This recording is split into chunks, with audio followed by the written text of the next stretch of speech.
Bueno, la verdad es que es satisfactorio para mí y en verdad que agradezco la invitación, sobre todo para hablar sobre temas de política y economía con estudiantes que probablemente por su orientación académica no están muy vinculados o relacionados con estos temas. Pero lo cierto es de que la economía y la política están asociadas. Es decir, la economía influye sobre la política y la política también sobre la economía. Y desde luego hay otras influencias más, ¿no? sobre estos procesos que también mueven al mundo. Hoy estamos inmersos en una economía globalizada, de corte neoliberal, y que se explica desde el punto de vista filosófico por ese gran movimiento que se vivió en el siglo XIX, 1800 y un poquito antes, a finales de los 1700, cuando se crea esta filosofía o esta manera de pensar que se llama liberalismo, que nace como una crítica, una respuesta a la situación política y también económica que se vivía en ese tiempo, sobre todo en Europa. Si nos remontamos un poco allá a finales de los 1700, seguramente ustedes por sus cursos de historia que han tomado, se recordarán que el mundo vivía bajo las monarquías.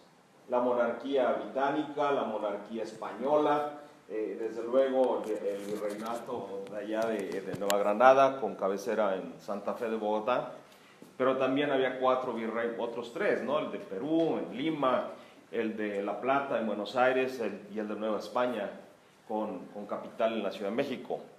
Y estaba la América portuguesa, en Brasil, fundamentalmente. Entonces, las monarquías eran monarquías absolutas. El emperador, el rey, era absoluto, era legislativo, era ejecutivo, era judicial. Él se encargaba, aunque había en algunas monarquías como la inglesa, había también obviamente jueces y todo ello, pero la influencia del monarca era impresionantemente fuerte. Entonces este movimiento liberal se opone precisamente a esta situación y plantea dos vertientes liberales. Una, la vertiente política y la vertiente económica. En la política pugna por la democracia, pugna a favor de las repúblicas, pugna a favor de monarquías que sean constitucionales, o sea, que se sujeten a la Constitución, por monarquías en las que haya capacidad de los ciudadanos de elegir al Ejecutivo, a los presidentes, a los primeros ministros, y que haya una separación de poderes legislativo, ejecutivo y judicial. Entonces, la primera experiencia democrática en el mundo de la que se tiene memoria es la que se establece en los Estados Unidos, precisamente cuando los ciudadanos estadounidenses triunfan en una guerra que enfrentaron contra los ingleses, y en 1789 nace la primera constitución de los Estados Unidos, que es una constitución republicana con separación de poderes y con lo que le llaman los estadounidenses checks and balances, pesos y contrapesos, de tal suerte que el presidente no lo es todo, y están al mismo nivel que el poder legislativo y el poder judicial. El primer presidente de Estados Unidos, ustedes saben cuál, George Washington. Entonces, a partir de ahí, del establecimiento de la democracia en los Estados Unidos, también surgen a principios del siglo XIX, 1800, procesos de independencia, sobre todo en la América española. Y esto fue derivado de que Napoleón Bonaparte, en ese tiempo un líder muy fuerte en Europa, invadió la península ibérica, y el rey de esa época, Fernando VII, pensó que no le iba a pasar nada con la invasión de Napoleón, porque según eran amigos, Francia y España, pero no, claro que lo prendieron, lo metieron en la cárcel, y entonces, a partir de 1808, surge en toda la América española, en los 4 virreinatos a los que ya he hecho referencia, movimientos de independencia. Es decir, la soberanía en ese tiempo no radicaba en el pueblo, radicaba en el soberano, en el monarca, en el emperador, en el rey. Y por lo tanto, al no haber rey, por estar preso, el pueblo recuperaba la soberanía y así iniciaron procesos de independencia en prácticamente toda la América española. Simón Bolívar, Santander, O'Higgins, Santa Cruz, en Sudamérica, ¿no? Y acá en esta zona más cercana a nosotros, pues Miguel Hidalgo, Allende, Morelos, en fin, que son Vicente Guerrero, ¿no? Que son personajes insurgentes, es decir, que promovieron la independencia de estas provincias. Brasil es un caso aparte, porque el rey de Portugal no se esperó a que lo apresaran, y él, junto con su familia, salió de Lisboa y estableció la sede del imperio portugués en Brasil.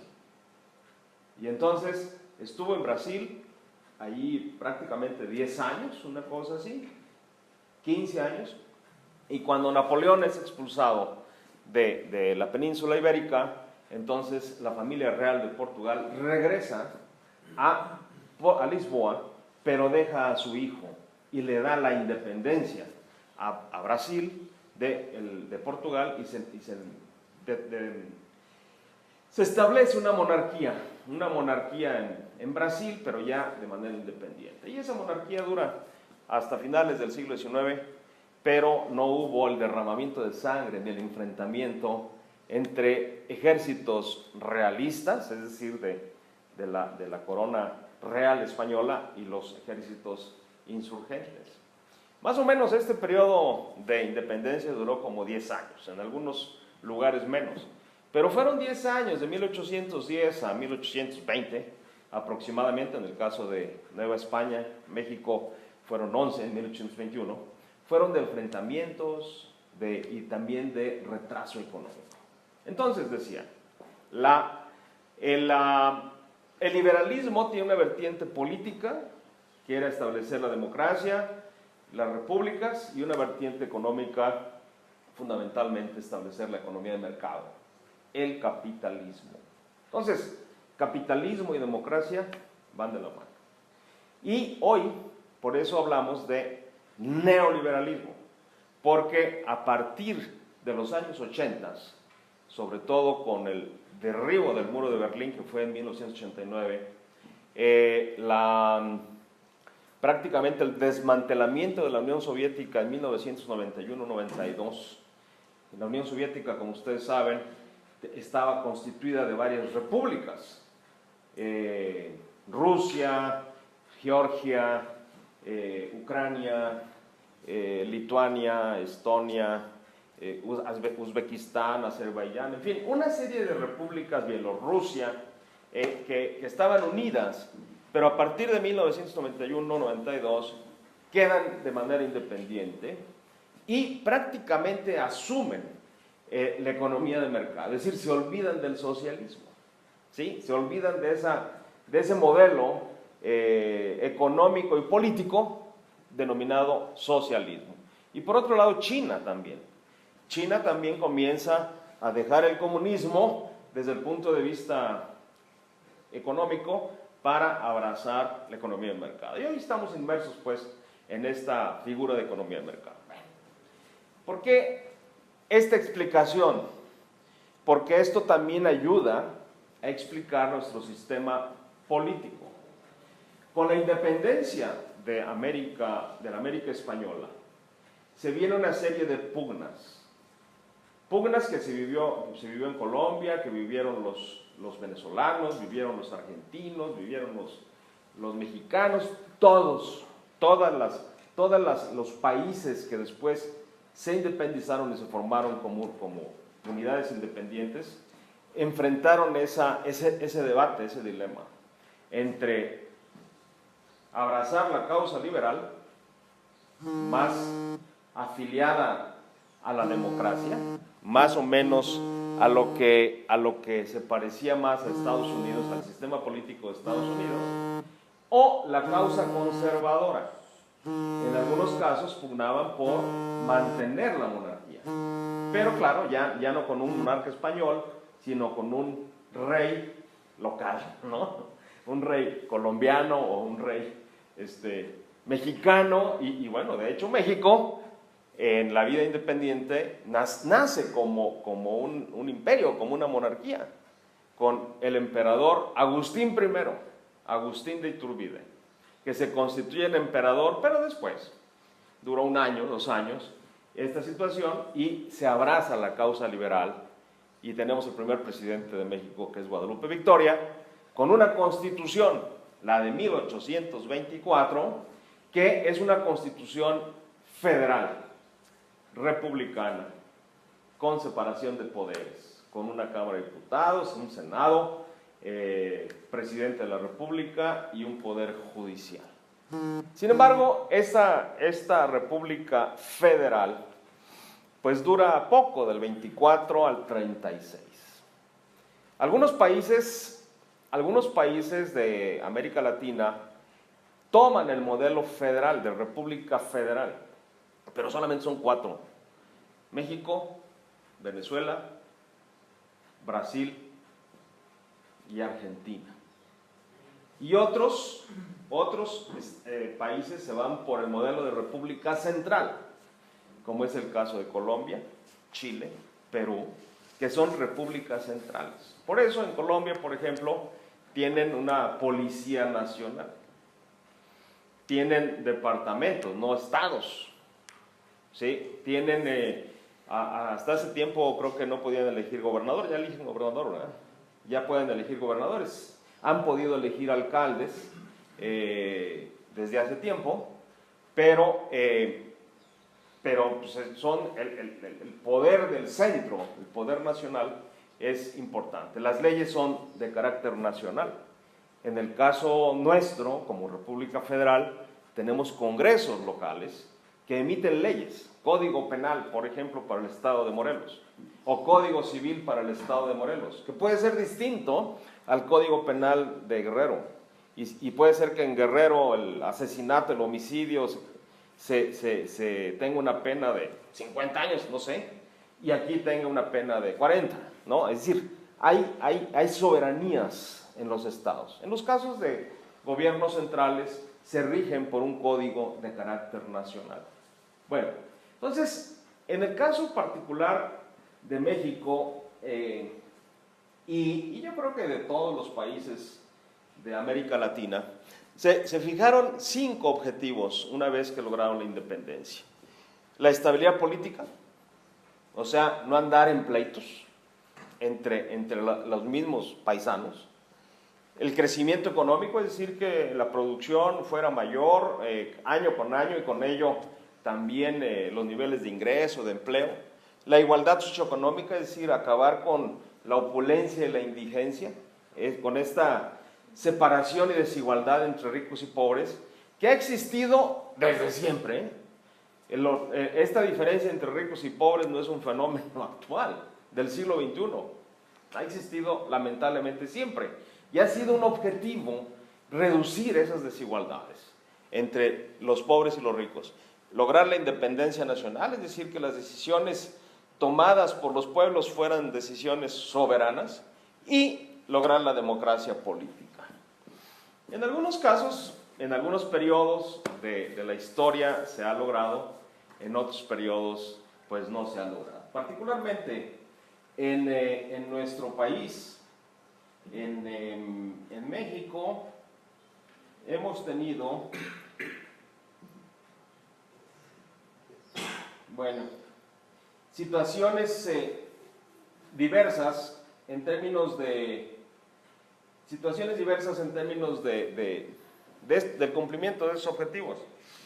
Por ejemplo, vivimos de 1821, que inició la vida independiente de México, hasta prácticamente 1867, cuando es fusilado Maximiliano de Habsburgo, que fue un emperador importado de Austria, ¿no? Para que gobernara México. O sea, fueron 20 y tantos años, ¿no? 50 y tantos años, del 21 al 67, ¿Cuántos son? 56 años, ¿sí? De 20 al 60, son 46. 46, casi 50 años. México vivió convulsionado. Es decir, con una economía y una política totalmente inestable. ¿Sí? Este era el territorio nacional cuando fue la independencia, es decir, llegaba desde esta era la Nueva España, llegaba desde las Californias hasta Costa Rica. Esta era Nueva España. Cuando se hace la independencia, también se independizan los países de América Central. Solamente Chiapas decide quedarse dentro de la República Mexicana, pero Guatemala, El Salvador, Nicaragua, Honduras, Costa Rica se separan de México.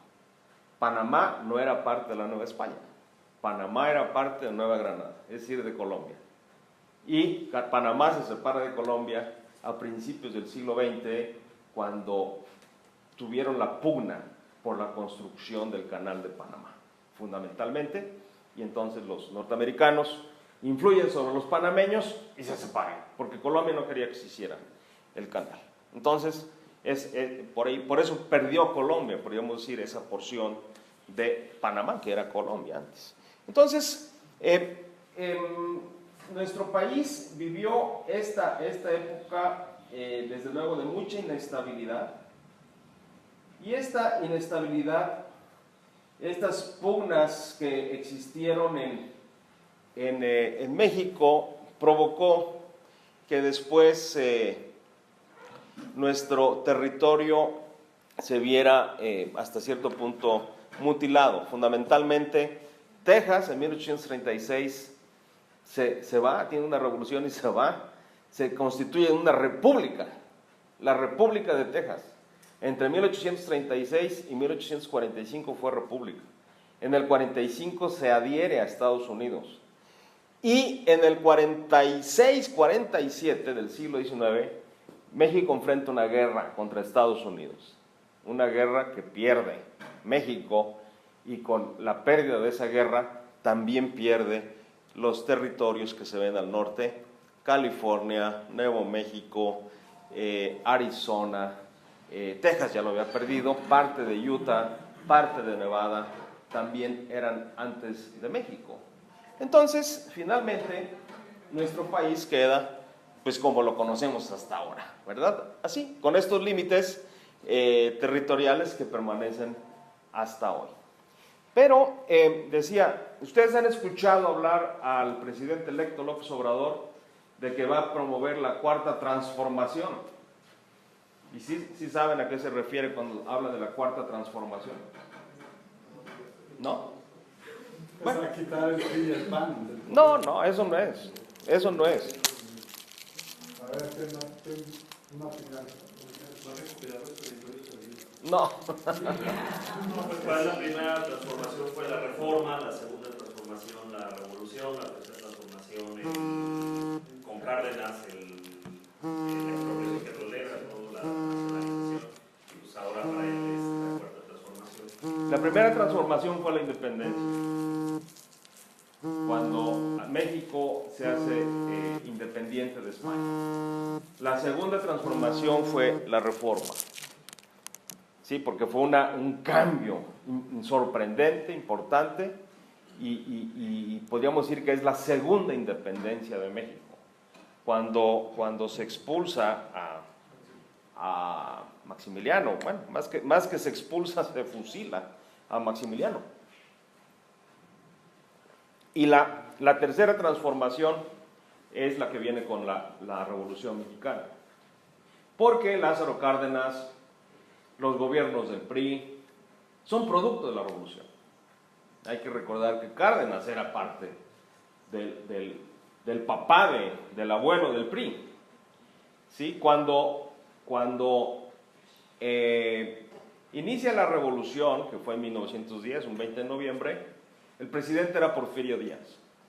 Y Porfirio Díaz, al observar que había una fuerte efervescencia y que había perdido la ciudad Juárez, que era una plaza importante, decide renunciar y decide no enfrentarse con el ejército porfirista en contra de los alzados, de los revolucionarios.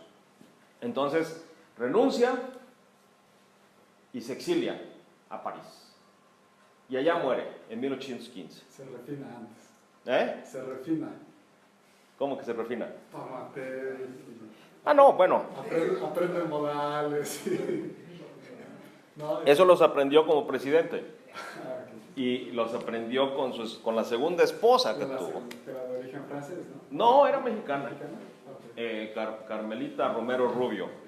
Pero era hija de un aristócrata. Esta Carmelita había estudiado, sí, en el extranjero, etc. Y Carmelita es la que realmente le ayuda a atender ciertos modales, a no escupir, ¿no? Porque antes tenían incluso ahí escupideras, ahí como unas ollas. Todavía hasta el siglo XIX había en algunas peluquerías. Entonces la gente escupía, ¿no? Así, bueno, entonces son modales que ahora ya no se tienen. O sea, sigue escupiendo, pero ya con más recato. Entonces, en efecto, y entonces la revolución realmente más dura, más cruenta, más sanguinaria que vivió nuestro país, México, fue la que realizaron los revolucionarios. Francisco I. Madero, ustedes recuerdan, fue el promotor de la caída de Porfirio Díaz, y Madero es asesinado en 1913. Y a partir de 1913 viene un gobierno usurpador de Victoriano Huerta y comienzan a alzarse Carranza, Pancho Villa, Álvaro Obregón, Plutarco Elías Calles, Emiliano Zapata, en fin. Y viene la revolución y viene el exterminio incluso de algunos pueblos, algunos del estado Morelos, y 1 millón de muertos, ¿no?, que se vivieron en ese tiempo. Entonces, es en 1920 más o menos, cuando se dice que Álvaro Obregón manda matar a Carranza, su antiguo jefe, cuando las cosas se estabilizan. Y del 20 al 24 del siglo XX gobierna Álvaro Obregón. Del 24 al 28, Plutarco Elías Calles.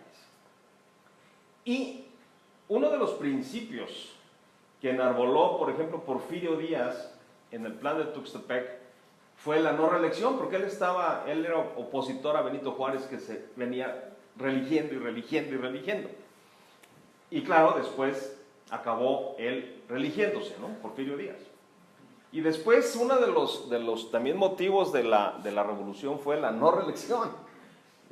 O sea, en oposición o de alguna manera en contra de las prácticas que había realizado Porfirio Díaz durante prácticamente 30 años. Pero cuando es presidente Álvaro Obregón, se promueve una reforma constitucional para la posibilidad de reelegirse el presidente de la República pasando un periodo. Y en efecto, termina su periodo Álvaro Obregón, inicia el de Calles y se postula como candidato a la presidencia de la República. Gana la elección, es presidente electo y es asesinado Álvaro Obregón. Y entonces se nombra una serie de presidentes interinos, sustitutos, etcétera. Pero una de las aportaciones que hace Calles fue crear un partido, y ese partido se llamó Partido Nacional Revolucionario y se funda en marzo de 1929. Ese partido fue el que postula a Lázaro Cárdenas en la elección de 1934 y que, ya estando en el cargo el presidente Cárdenas, reforma a ese partido, le llama Partido de la Revolución Mexicana y le crea 4 sectores a ese partido: el sector obrero, el sector campesino, el sector popular y el sector militar. Y después, en 1946, después de que termina la Segunda Guerra Mundial, hay otra reforma para ese partido y se le conoce entonces a partir de 46 como Partido Revolucionario Institucional, PRI. Y el PRI es el que postula al primer candidato no militar, que fue el presidente Miguel Alemán. Ávila Camacho fue todavía presidente general, ¿no? Así como Cárdenas, así como Obregón, así como Calles, así como Abelardo Rodríguez, fueron generales. Y entonces, a partir de ese tiempo de Miguel Alemán, se suceden gobiernos civiles, es decir, ya no hay ni un general o militar como presidente de la República. Y es en el año 2000 cuando se da una transición, una alternancia en el poder, y el PRI pierde las elecciones y gana el partido Acción Nacional, que tiene como presidente Vicente Fox, Felipe Calderón, y nuevamente en 2012 el PRI vuelve a ganar la elección con Enrique Peña Nieto, y ahora en 2018 gana con un movimiento Andrés Manuel López Obrador. Entonces, la cuarta transformación que busca López Obrador es precisamente como que establecer nuevas instituciones a partir de su presidencia. Y López Obrador y esta elección tienen ciertas características que tuvieron los gobiernos priistas y por lo cual pudieron realizar muchas transformaciones, reformas a la Constitución, etc. Y estas se debían fundamentalmente a las características del sistema político prevaleciente en ese tiempo. Estas se los voy a dejar, estas presentaciones, para que las puedan ver con más detenimiento. Pero lo que le dio la fortaleza al PRI y que le puede dar la fortaleza a López Obrador, porque coincide, son estas características. Uno, que en la época del PRI existía una constitución presidencialista. ¿Sí? Una constitución presidencialista. Es decir, el presidente de la República tenía fuerza. El presidente de la República entonces y ahora tenía fuerza. ¿Por qué? Porque era el jefe de la administración pública y eso le daba la posibilidad de nombrar y designar miles y miles y miles de servidores públicos y por lo tanto poder conseguir lealtades, ¿no? Una situación de gobierno unificado. Gobierno unificado significa que el partido del presidente contaba con mayoría tanto de su partido, tanto en la Cámara de Diputados como en la Cámara de Senadores.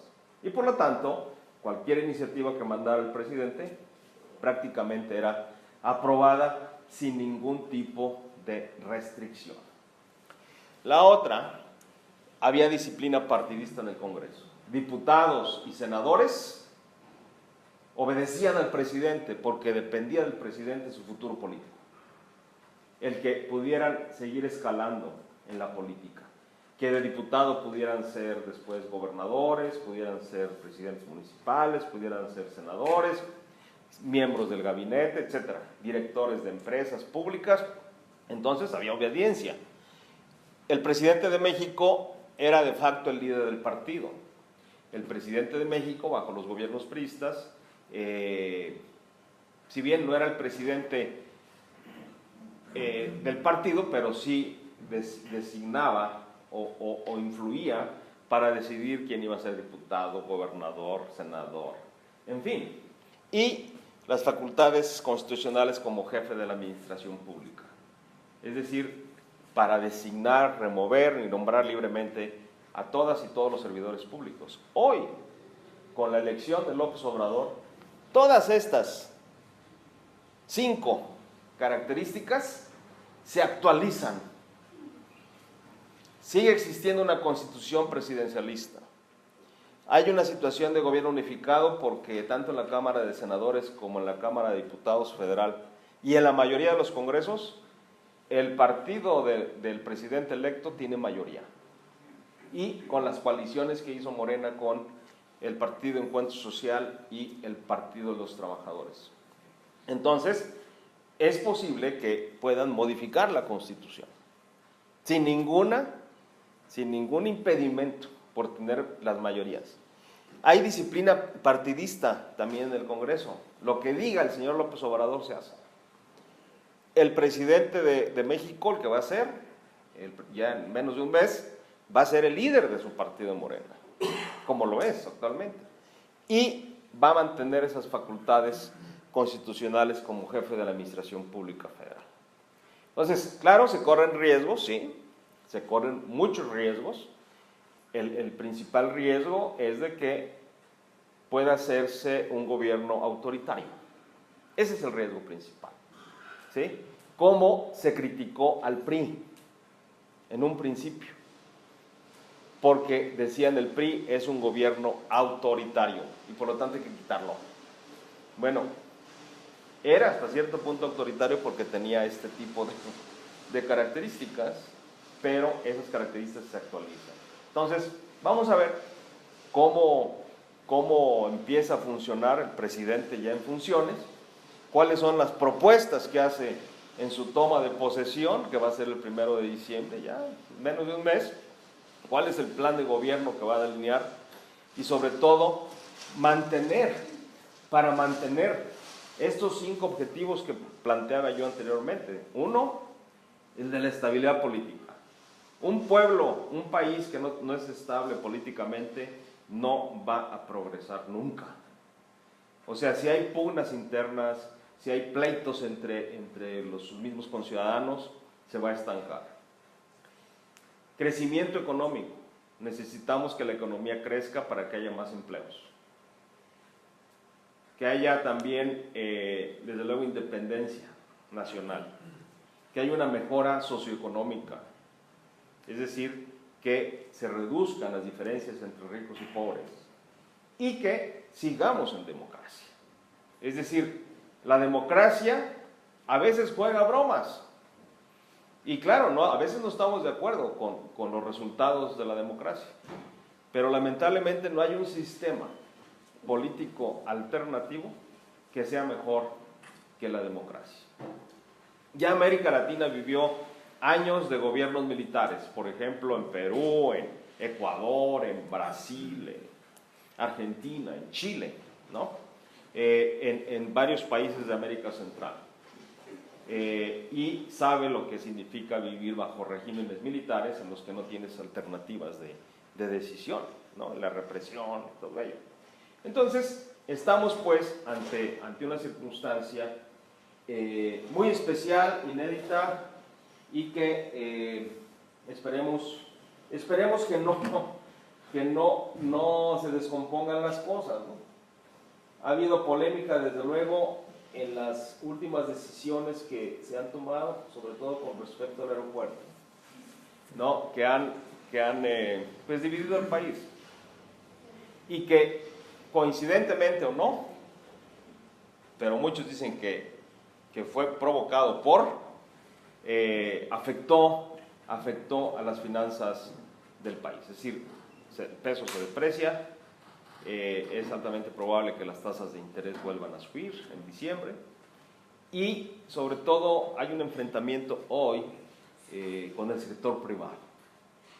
Y el sector privado pues es importante en cualquier economía, porque son los que mueven, ¿no? La economía, los que crean empleo, las empresas, el sector empresarial, que puede ser, como dice el observador, minoría rapaz. Pues sí, es posible que sí, porque así lo dictan las reglas también del capitalismo, pero no hay otra más que tomarnos en cuenta, o sea, sí. Entonces ya ahorita abrimos un poco más discusión. Bueno, primera pregunta, ¿cuál podría ser el peor escenario más o menos, y el mejor escenario ahí con López Obrador? ¿Qué sería lo peor que podría pasar el escenario? Bueno, uno que se establezcan, que se minen a las instituciones democráticas. Es decir, ¿cuáles son las instituciones democráticas? Es la Cámara de Diputados, senadores, el Poder Judicial, los procesos electorales, ¿no?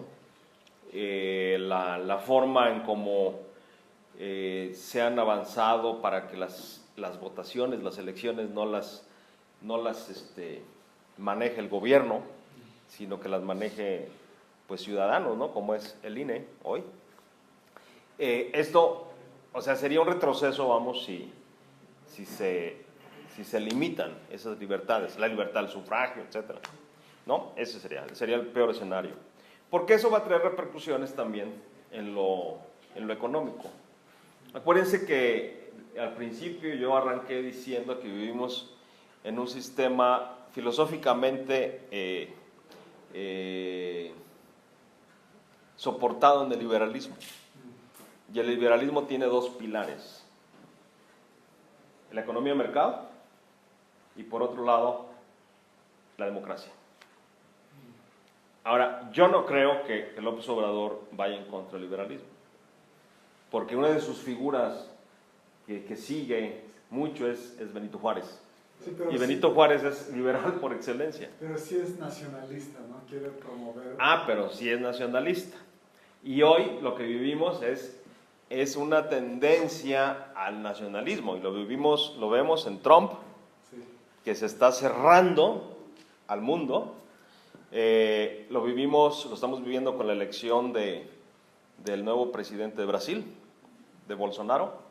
Lo vivimos con la decisión de Reino Unido de salirse de la Unión Europea, con el Brexit. Entonces, pareciera que hay una tendencia a cerrarse.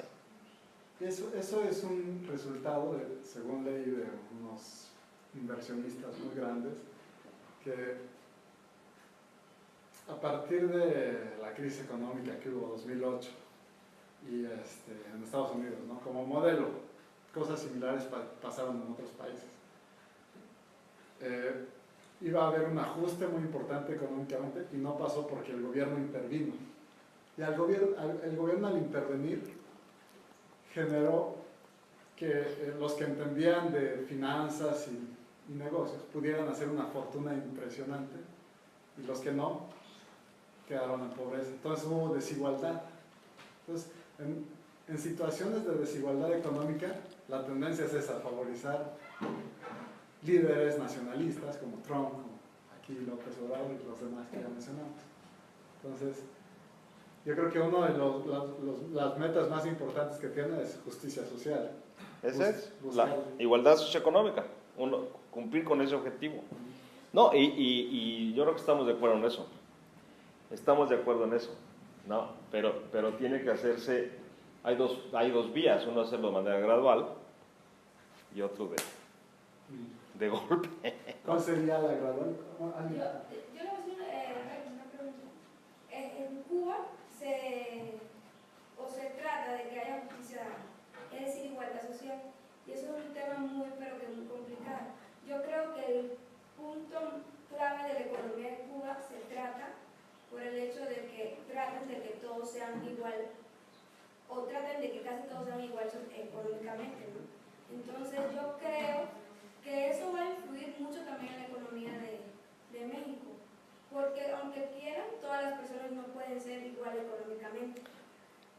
Sí, lo que tenemos que buscar es que haya igualdad de oportunidades, ¿no? Igualdad de oportunidades. Y el problema es de que hay familias que nacen pobres y van a ser pobres toda la vida.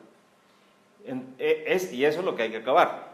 Con eso hay que acabar, dando oportunidades. Difícilmente se va a alcanzar una situación de igualdad completa, pero sí de equidad. De equidad es lo que queremos. O sea, ¿cuál es el principio de distribución de bienes? En una economía de corte socialista es a cada quien de acuerdo a su contribución al proceso productivo y a sus necesidades, para establecer mínimos de bienestar, salud, alimentación, educación. Pero en una economía de economía de mercado, muchas veces este principio de distribución es a cada quien de acuerdo con su contribución al proceso productivo. Punto. Si alguien contribuye mucho y produce valor, pues le toca más. Si alguien contribuye menos en términos de valor, le toca menos. Pero muchas veces esa diferencia en la contribución está en función también de las oportunidades que haya tenido alguien de educación, pues, ciertas experiencias que le permitan contar con los recursos. Y los recursos no es dinero. Los recursos es el recurso humano, es decir, nuestra capacidad mental y muscular. Nuestro recurso de capital, es decir, si contamos con algún instrumento, un camioncito, animales, maquinaria. El otro es el recurso tierra, si contamos con tierra para hacerla producir en el campo, en la ganadería, en la silvicultura, es decir, en los bosques. Si contamos con habilidades empresariales, que ese es también un recurso importante, y con tecnología. Si somos dueños de esos recursos, vamos a poderlos poner en el mercado y eso nos va a dar ingresos. Y los ingresos se convierten en dinero. Entonces, ¿de qué depende que podamos tener dinero? Depende de los recursos que podamos desarrollar. Algunos tenemos la capacidad de desarrollar nuestro recurso humano. Cuando estudiamos una carrera, una maestría, un doctorado, con esa idea de que podamos vendernos en el buen sentido de la palabra y poder obtener más ingreso y más dinero. Pero junto con ello, desde luego, hay que tratar de desarrollar otros. Otro que podemos desarrollar son habilidades empresariales. Unir la tecnología, la técnica, el conocimiento técnico, por ejemplo, como estudiantes de ustedes, pero con habilidades empresariales para poder insertarse en el mercado. Yo no creo que en el corto plazo cambiemos de sistema económico. ¿Sí? No creo. Por lo tanto, necesitamos pensar en el mercado. Es decir, cómo poder vendernos en el buen sentido de la expresión. Ok. Sí, pero yo añadiría una más, que es aprender de política. ¿Por qué? Porque muchas veces nos han hablado de que la educación es la solución a la pobreza, ¿no? Sí. Pero Leonel decía algo muy interesante, ella viene de Cuba. Sí, sí, sí. Y en Cuba tienen altísimos estándares de educación. Sí, y de salud. Y de salud. Y alimentación, nutrición. Pero desafortunadamente en términos de riqueza, como país, están muy limitados por sus limitaciones comerciales también internacionales, ¿no? Y a veces se culpa mucho a las fuerzas internacionales grandes como en Estados Unidos, pero también a nivel nacional a grandes empresas que controlan, a veces hasta tienen esta palabra lobbying en español, ¿cómo se dice? Cabildeo. Cabildeo. Utilizan muchos recursos para influenciar en la política nacional y crear regulaciones que los protejan y crean monopolios. En México solo hay 200 o más, un poquito por ahí, empresas que cotizan en la Bolsa Mexicana de Valores. Y esas grandes empresas entienden de política, estamos hablando de Slim y de todos ellos. Entonces, ¿no sería también importante que si los jóvenes queremos participar, tenemos que aprender un poco de política también? Sí, pero yo pensaría más desarrollar actitudes y habilidades de liderazgo. De liderazgo. Eso se puede aprender, ¿eh? El desarrollar actitudes de liderazgo, desarrollar habilidades empresariales y, desde luego, interesarse por los temas políticos también, porque el no interesarse por los temas políticos no va a hacer que las cosas cambien. Y no porque ustedes estén estudiando carreras que podrían estar desvinculadas de la política, no se interesen por la política. Porque sí, requerimos, dicen por ahí, la política es tan importante como para dejárselo solamente a los políticos.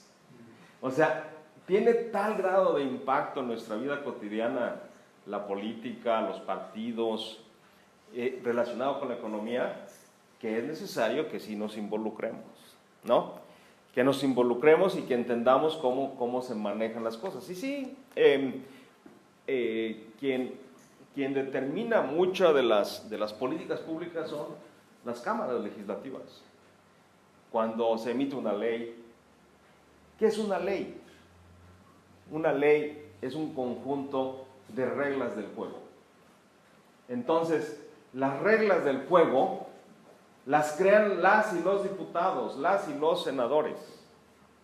Entonces, sí es importante estar alertas en cada una de las leyes que hay que están funcionando. Y muchas leyes tienen que ver con temas tecnológicos, de sostenibilidad, del medio ambiente, de sustentabilidad. Claro que están ahí establecidas en ley. Entonces, hay que meterse a hacer lobbying, a hacer cabildeo. También hay que tratar también de escribir y desarrollar proyectos de investigación que tengan alguna aplicación práctica, que transforme y mejore la vida del país, del Estado, en fin, de la humanidad, ¿no? Es decir, sí, claro, hay quienes desarrollan proyectos y son muy interesantes de ciencia pura, ¿no? Pero ahí van a estar muy bonitos en la biblioteca, en el libro, pero ¿qué trascendencia van a tener? Ese es el problema.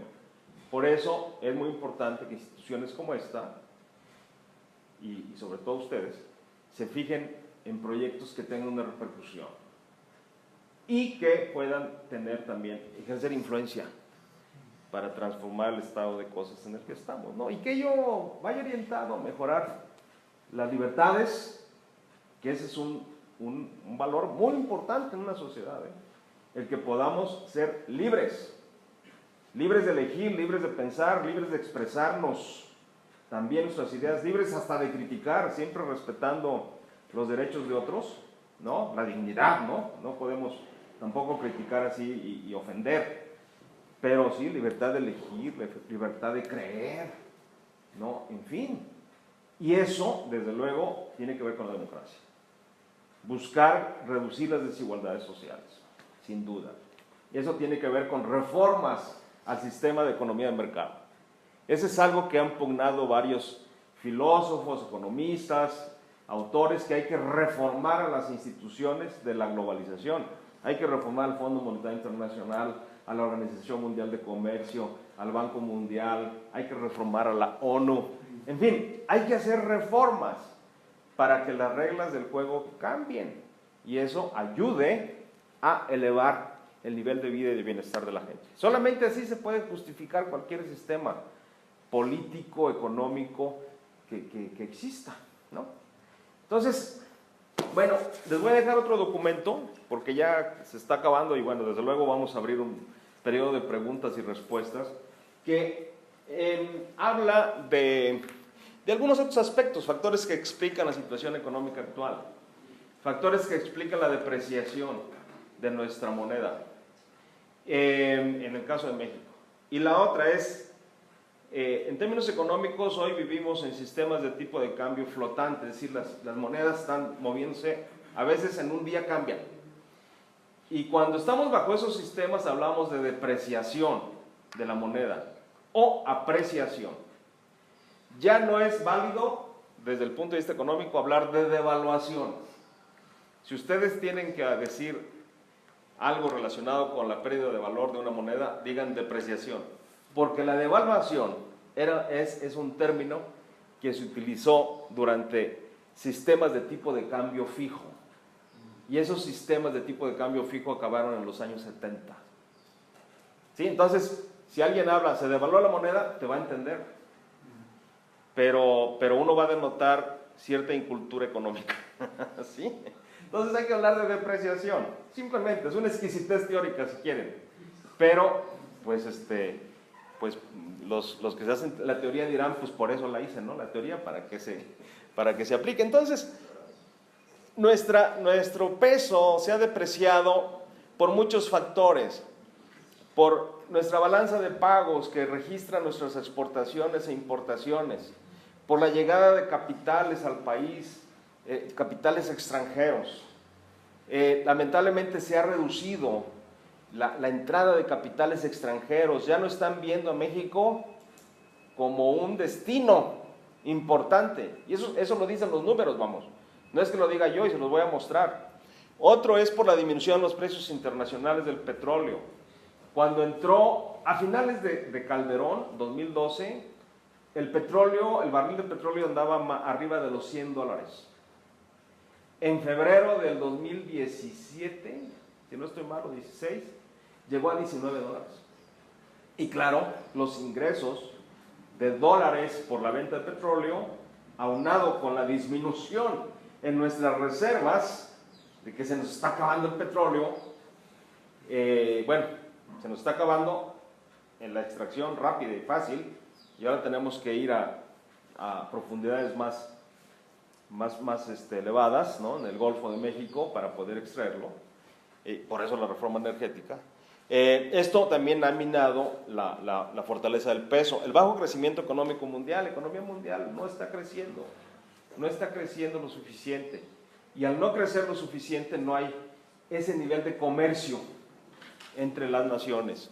La política monetaria de tasa de interés de los Estados Unidos de América ha subido las tasas de interés.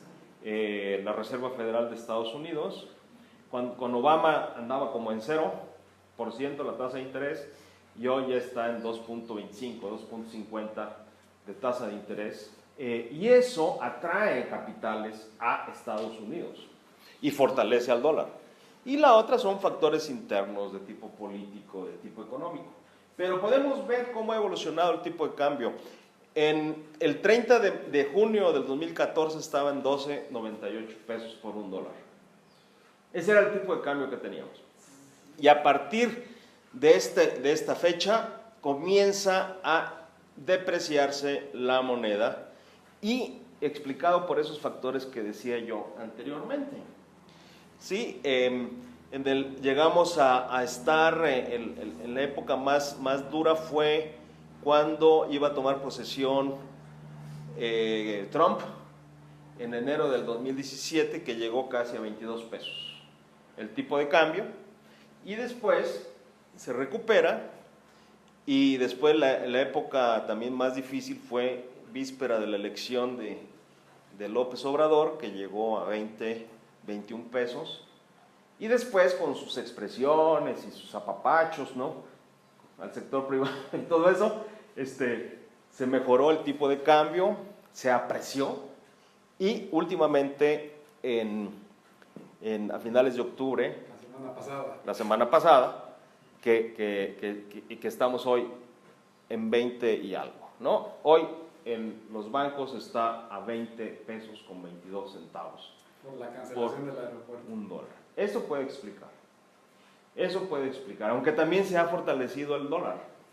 Y si nosotros vemos aquí, esto se llama balanza de pagos. La cuenta corriente es la que nos expresa la diferencia entre los ingresos por exportaciones y los egresos por importaciones. Cuando exportamos, en efecto, salen mercancías, salen servicios de México, y recibimos dólares a cambio por el pago de esas mercancías. Hemos tenido un déficit crónico, estructural, en México. Y si vemos, nuestro déficit en el 2014 era de 24,000 millones de dólares, en 2015 de 32,000, y en 2017 bajó a 18,000 millones. Nuestras exportaciones son del orden de los 420,000 millones de dólares. O sea, exportamos mucho, pero importamos más.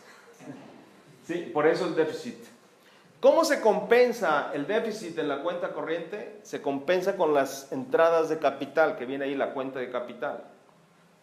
En el 2014 tuvimos un superávit, es decir, que llegaron más capitales de los que salieron, y el saldo fue positivo de 57,947 millones de dólares. Pero en el 2015 fue menor, y en el 2017 fue menor. Es decir, las entradas de capital al país están reduciéndose. México está dejando de ser atractivo, o están siendo atractivos otros destinos, ¿sí? Ese es el problema. Hay otra cuenta que se llama errores y omisiones, que son todas las entradas y salidas de dólares que no pasan por aduanas. Es decir, que pueden ser legales, movimientos legales o ilegales. Ahí puede entrar el narcotráfico, el contrabando, o también movimientos de capitales fronterizos. Tenemos una frontera de casi 3,000 kilómetros con Estados Unidos, y desde luego la relación comercial entre nuestras paisanas y paisanos que viven del lado mexicano en la frontera y la ciudad de los Estados Unidos es intensísima, ¿no? Entonces, salen y entran dólares sin que pasen ni por el sistema financiero ni tampoco por las aduanas. Pero esta variable que se llama variación de las reservas internacionales, esta variable es la que nos indica más o menos cómo está cambiando las reservas del país. Más o menos piensen ustedes en su cuenta de ahorros, ¿sí? Cómo su cuenta de ahorros sube o baja. Sube o baja. Obviamente vamos a querer que nuestra cuenta de ahorros suba, ¿no? Idealmente. No que tengamos que estar cogiendo y cogiendo, tomando y tomando dinero de nuestros ahorros. Entonces, en el 2014 todavía las reservas se incrementaron en 15.482 millones de dólares, pero en 2015 se redujeron en 18.000, es decir que se tuvo que tomar dólares de la Reserva del Banco de México para poder cumplir con los compromisos de dólares que requería el país. Y en 2017 el cambio de reservas fue también negativo, de menos 4.765, y por eso nuestras reservas han disminuido. Las reservas totales de 193.000 millones de dólares que teníamos en 2014 a 172 millones a finales de 2017, y hoy debemos andar como en 170.000 millones de dólares, que no son nada despreciables, desde luego. ¿Sí? Hubo épocas de la economía mexicana en la que las reservas de México fueron de 6.000 millones. Con Salinas. Al final de Salinas, principio de Cedillo. Entonces, no estamos mal. La economía mexicana está fuerte, está sólida. Pero necesitamos cuidarla. Y habrá quien diga, ¿y a mí qué me importa que se deprecie el peso? Si yo no uso dólares, no necesito. No tengo deudas en dólares, no tengo que pagarme algo en Estados Unidos, no viajo al extranjero, vivo aquí en el país. Pues sí, pero nuestra economía, como las demás economías del mundo, importan bienes y servicios. ¿Sí? Mucho de lo que consumimos normalmente, alimentos y eso, tienen un componente importado. La ropa, los zapatos, la tecnología, las computadoras, las semillas de maíz, de pepinos, de jitomates, de cebollas, son importadas. Y entonces sí nos importa. Bueno, pues sí nos importa entonces que haya estabilidad del tipo de cambio, porque si no, esto puede implicar un aumento en los precios, inflación, y la inflación deteriora nuestro poder adquisitivo, el poder de compra de nuestro ingreso. Y nuestro ingreso no crece al mismo ritmo que crecen los precios, lamentablemente, ¿no? ¿Por qué? Porque muchos, una gran mayoría, con el recurso que contamos es con nuestro recurso humano, nuestro trabajo, sujetos a un salario. Si tuviéramos otros recursos, por ejemplo de capital, tierra, tecnología, habilidades empresariales, podríamos soportar mejor embates inflacionarios. Pero como una gran mayoría dependemos de lo que ganamos, nuestros ingresos lamentablemente no suben tan rápido como sube la inflación. Pero si tuviésemos un departamento o un edificio de departamentos que pusiéramos en renta, en el mismo contrato dice, la renta aumentará cada vez que aumente la inflación. Entonces ahí se van cubriendo de esa pérdida de poder de compra, pero no así el salario. Bueno, con eso termino. No sé si hay alguna pregunta, duda. Espero que haya sido interesante. Te he escuchado decir 2 veces que estamos perdiendo ese atractivo para que vengan a invertir al país, y lo mencionas como si fuese algo muy, muy importante. Yo no sé cómo podríamos compararnos, por ejemplo, con Inglaterra o con Alemania. Su economía es mucho, muy fuerte. Entonces no estamos así como que yendo en la dirección correcta, apostando por la mano de obra barata, ¿no? Hay varias fuentes de ingresos de capital. Uno es la inversión extranjera directa. Cuando llega Kia, cuando llega Hyundai, cuando llega Walmart, nos guste o no nos guste, pero bueno, es inversión extranjera que se queda y se va a quedar por un buen rato.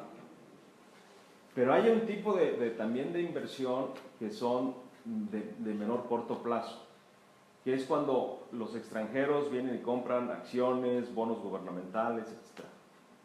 Y esos se nos van rapidísimo ante alguna situación de desconfianza o algo que los ponga a dudar.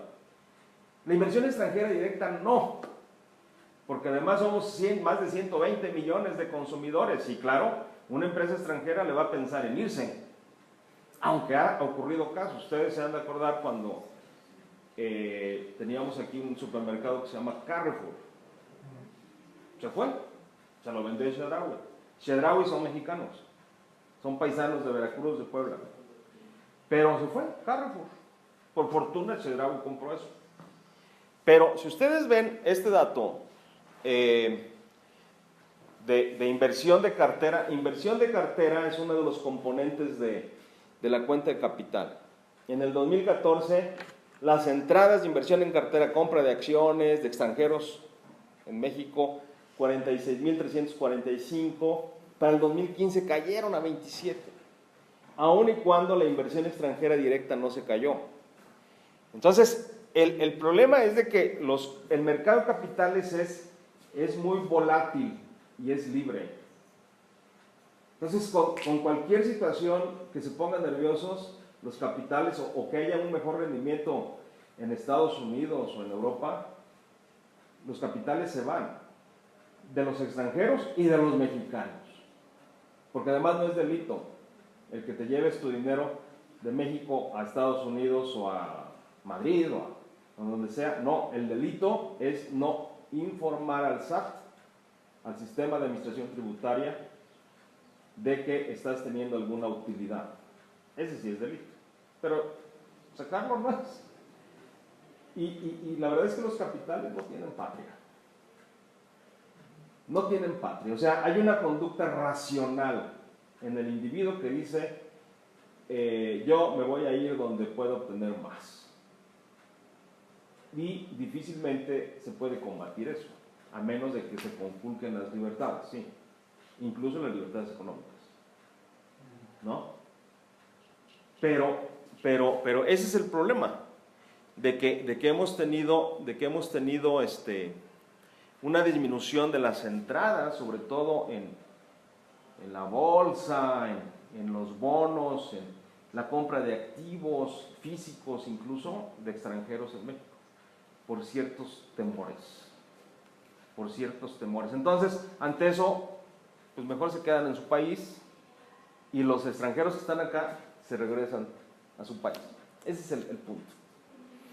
En ese sentido yo lo señalo. Por eso es importante sí que también las señales que mande el nuevo gobierno, pues lamentablemente no espanten a los capitales extranjeros, lamentablemente. Y no espanten también a los ricotes de México. Porque eso nos va a pegar a quienes no estamos en esa situación, lamentablemente. Entonces, en todo caso, sería deseable fortalecer la economía local tipo Alemania. Sí. ¿Eso cómo? Sí, sin duda lo que hay que buscar es, en la medida de lo posible, es comprar lo hecho en México, aunque lo haya hecho una empresa extranjera. ¿Sí? Es decir, lo hecho en México. Aunque mucho de lo hecho en México también va a traer un componente extranjero en el producto. Como los coches, ¿no? Como los coches, por ejemplo. ¿Sí? Lo que necesitamos hacer es reducir nuestra demanda de dólares. Y más bien demandar más pesos y no demandar más dólares. Pero no nosotros individualmente, sino también quienes traen bienes, ¿no? Entonces, pues sí, si tenemos la opción de comprar un queso español y un queso mexicano, pues hay que comprar el queso mexicano. Si tenemos la opción entre comprar un vino mexicano y un vino francés, pues mejor entre un café de Tolima o de allá, del paisano de Colombia y un café de Chiapas, pues ni modo, de Chiapas. ¿Verdad? Eso puede ayudar, eso puede ayudar.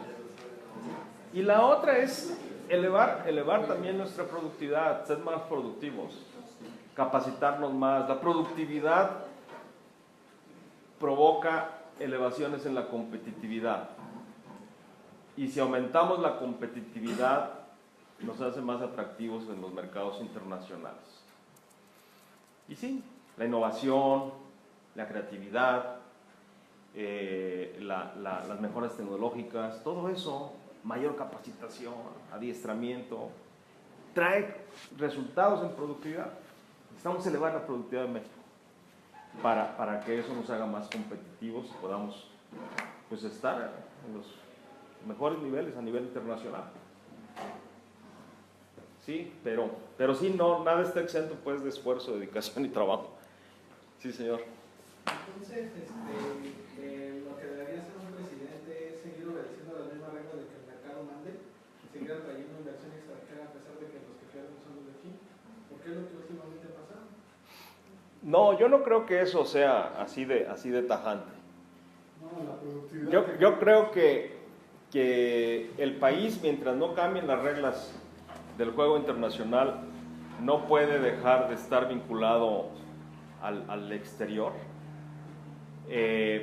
pero sí el gobierno tiene que hacer las transformaciones, sobre todo en leyes fiscales, uno, para que todos paguemos impuestos, los que no pagan, los que evaden el pago de impuestos, los que evaden el pago de ciertos servicios, entren a la economía formal, para que todo el mundo esté inscrito en el Seguro Social, ¿sí? Y con eso se reduzcan también sus niveles de angustia.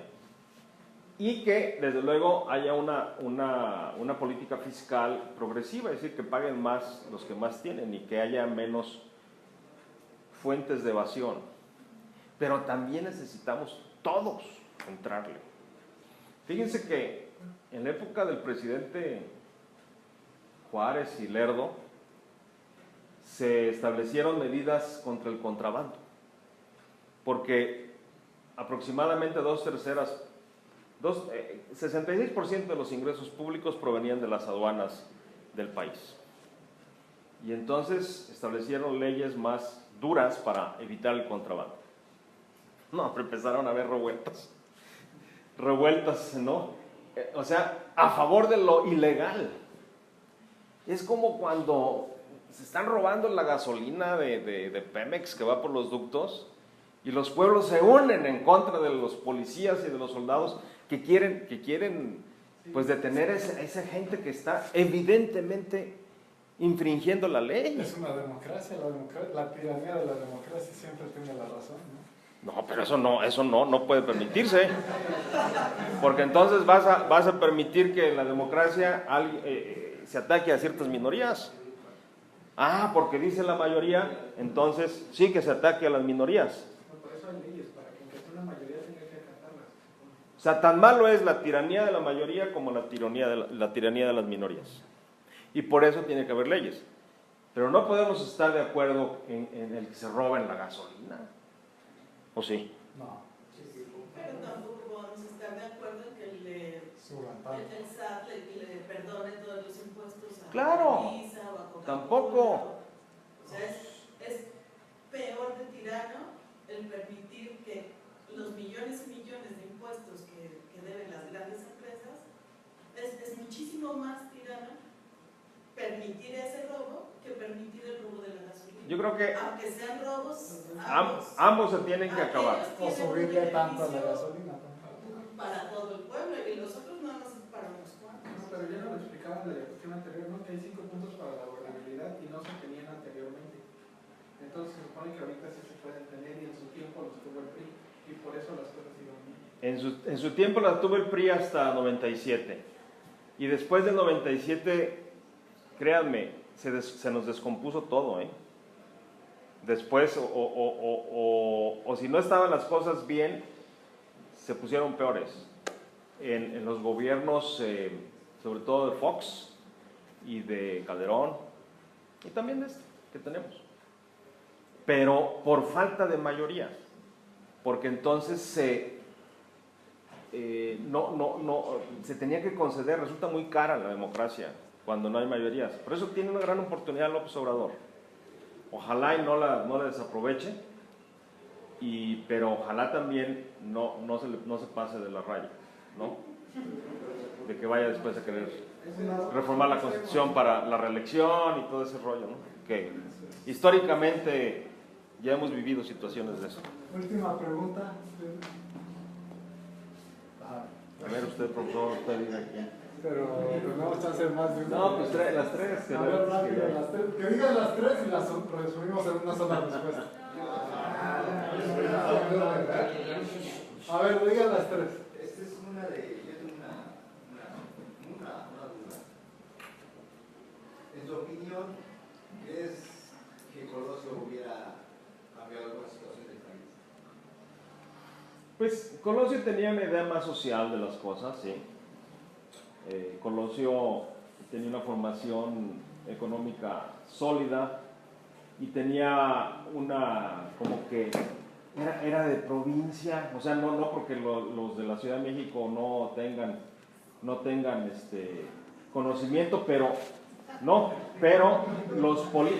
es por eso, sino que los políticos que han estado siempre en la burocracia en la Ciudad de México, no porque sean de la Ciudad de México, no, pero que han estado en la burocracia muchas veces no conocen las realidades que se viven en la población del interior del país, ¿no?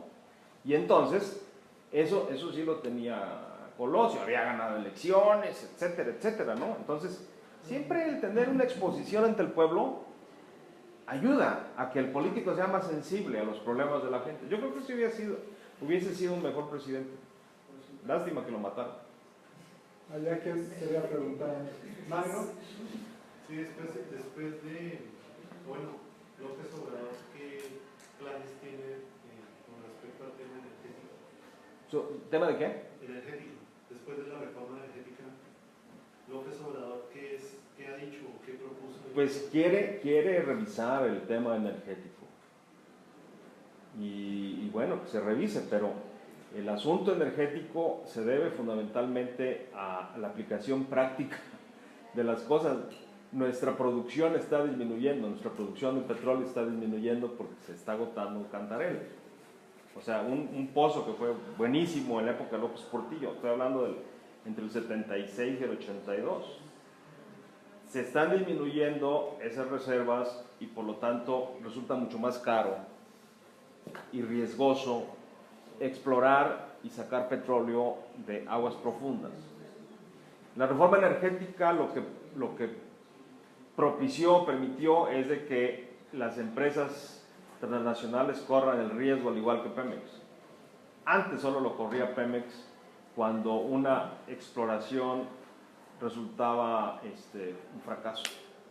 Tenía que pagar Pemex. Ahora corren el riesgo, pero también comparten las ganancias, ¿no? Ese es el punto.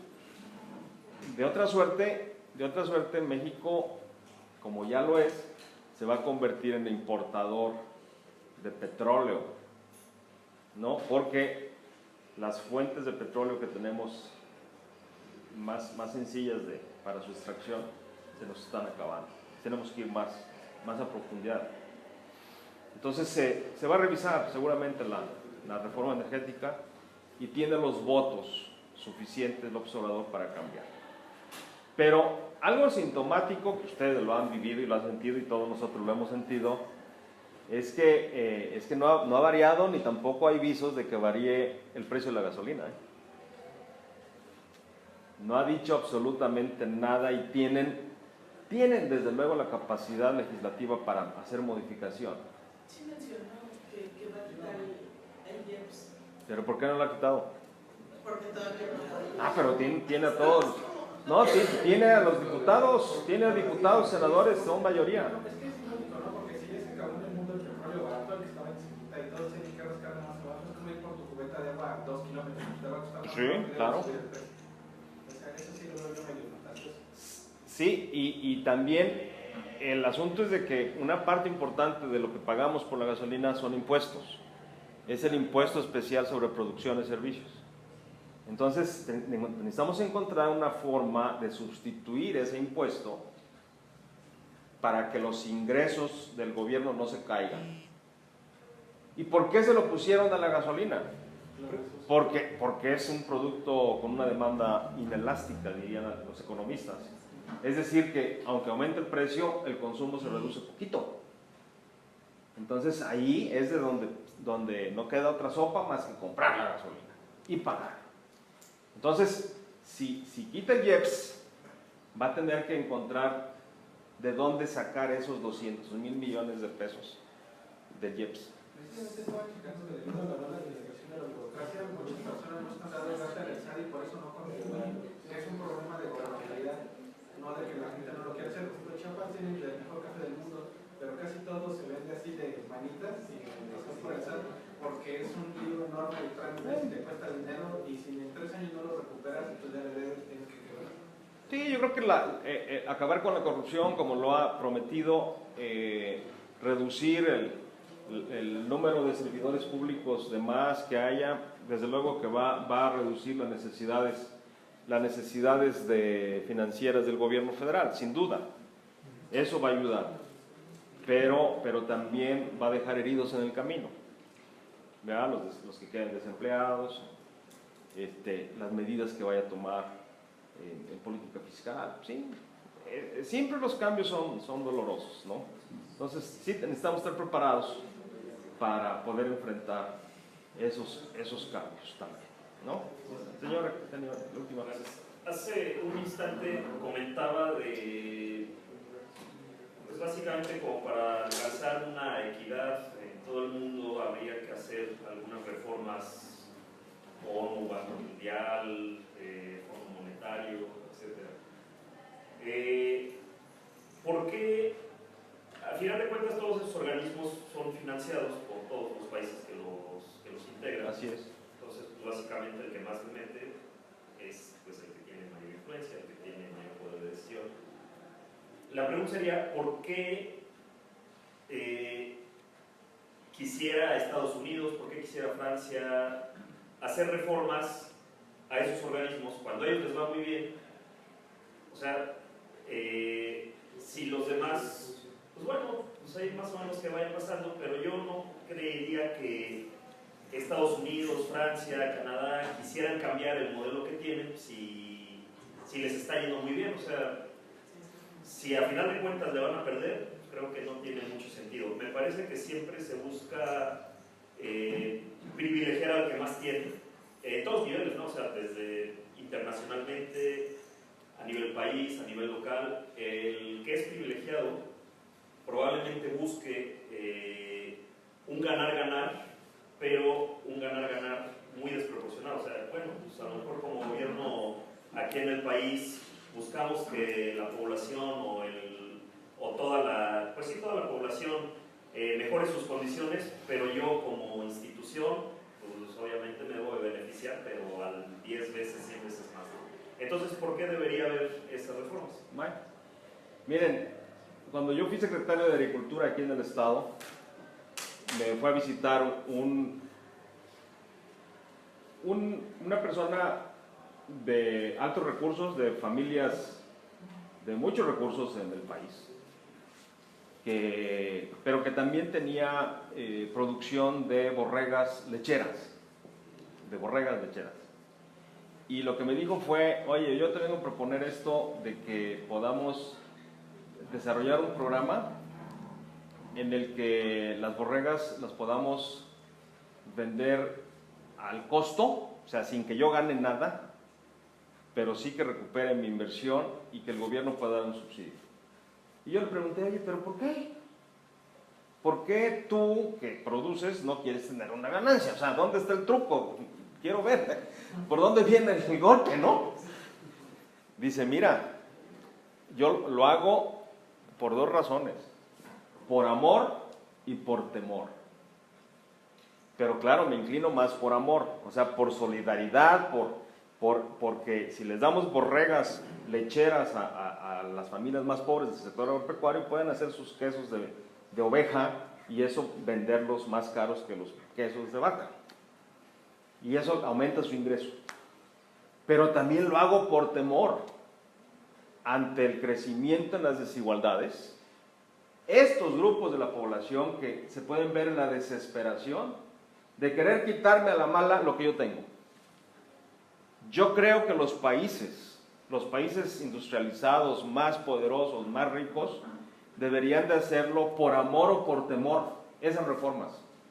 Y si no, ahí tienen ustedes la caravana de paisanos de Honduras, de Guatemala, de El Salvador, y también mexicanos que se han sumado y que van a llegar allá.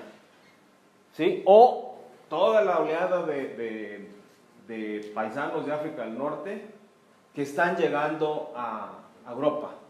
Y los europeos empiezan a espantarse y decir, no, tú tienes religiones diferentes, no me gusta que estés tapada, te quiero ver los ojos. Decía Samuel Huntington, el problema de los conflictos que vamos a vivir en estos tiempos no es por cuestiones ideológicas entre socialismo y capitalismo, no es por querer tener más territorio, sino es cultural. Y por eso le denominó a su libro El choque de civilizaciones, ¿no? The Crash of Civilizations. Entonces, yo creo que los países deberían entender eso. Y hay economistas que han sido premios Nobel, entre ellos uno que se llama Joseph Stiglitz, que se los recomiendo si pueden leerlo. Joseph Stiglitz, premio Nobel de Economía, profesor de Columbia, en fin, que habla de que reducir las desigualdades en el mundo ayudaría con argumentos económicos y econométricos, ayudaría a mejorar el crecimiento económico y los que son ricos hoy serían más. Pero también reduciendo las desigualdades sociales. Así es. Bueno.